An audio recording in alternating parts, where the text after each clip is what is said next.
au chou, mon Blaise. Ça parfume jusqu'au trognon. Ça fait du bien partout où qu'elle passe dans les boyaux. Ça tient au corps. Ça vous fait même des gentillesses dans la tête. Tu veux que je t'y dise? Ça rend meilleur. Eh oui, La soupe aux choux, c'est le dernier film de Louis de Funès, Alain Krugère. Hein. C'est l'avant-dernier film. C'est le dernier alors. Le dernier, c'est Le gendarme et les gendarmettes. Ah, exact. C'est un oui. grand chef-d'œuvre, c'est le film préféré de Michel Houellebecq. Ah oui.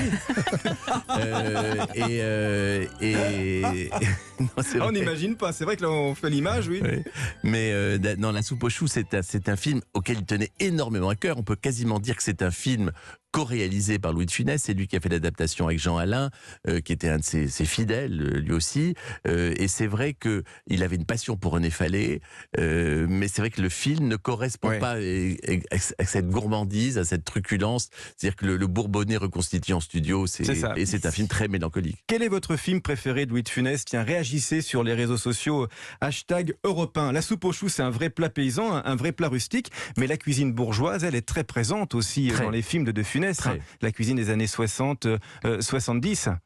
Oui, parce que il est à table, comme souvent dans le cinéma français, on est à table. Bon, ce qui est amusant, c'est quand il va faire des voyages exotiques en Angleterre, il mange des produits assez spéciaux, hein, comme des huîtres à la parisienne. Enfin, des trucs assez bizarres des avec huîtres dans de la soupe au lait. Dans de la soupe au lait et de la viande à la chantilly. Et de la aussi. viande à la chantilly. Ouais, exactement. ça... Et du haddock cerise et je sais plus sauce à la menthe ou mayonnaise à la menthe. Bien sûr. Mayonnaise à la menthe. C'est indispensable. Mais ça, c'est un petit bijou de complexe de supériorité aussi gastronomique français par rapport. Parce qu'il dit étonnant. Et puis il dit délicieux alors qu'il trouve ça absolument Ce qui est très marrant, c'est qu'il est avec Maurice Rich, qui va être aussi l'un des serveurs du grand restaurant, qui va être aussi dans l'un des derniers gendarmes. Et il y a quelque chose comme ça de ce lien familial, de cette espèce de troupe.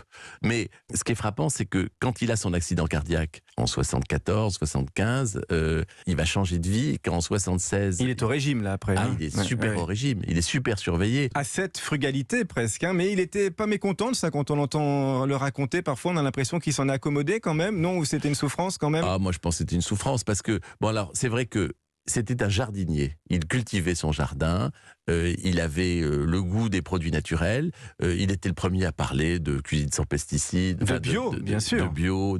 Il disait, s'il y a un seul combat qu'on peut mener, s'il faut descendre dans la rue, c'est pour la nature. Eh ben, on va l'écouter. Tiens, justement, on a cet extrait. Je crois que le Français moyen est maintenant très sensibilisé parce qu'il mange tous les jours par tous les problèmes de la nature. Et comme le disait le commandant Cousteau, merde, c'est pour ça que vous devriez défiler dans les rues et pas pour autre chose. Et puis ouvrir les yeux au gouvernement. C'est pour ça qu'il faut défiler. Pour ça, là, on peut se battre dans la rue. C'est la seule chose qui vaille la peine. C'est la nature. Très engagé, évidemment. Et il répondait à Alain Bougrain-Dubourg et très en avance. Et c'était il y a 50 ans. C'était il y a 50 ans. Critique de la malbouffe avant l'heure. Hein, on parlait de la rencontre avec Gabin tout à l'heure dans Le Gentleman d'Epsom. Il y a le tatou. Alors justement, c'est un film de Denis de la Patelière en 1968.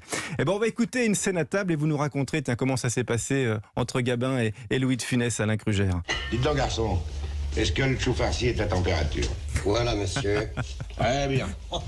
Mais vous n'allez pas manger des choux farcis après des tripes. Si. Mais non. Vous me donnerez de la crème fraîche avec mon chou farci. Bien entendu. C'est fantastique. Voilà une question. On parle de géopolitique, on parle d'enjeux mondiaux. Mais voilà une vraie question. Est-ce que le chou farci est à température? On devrait se poser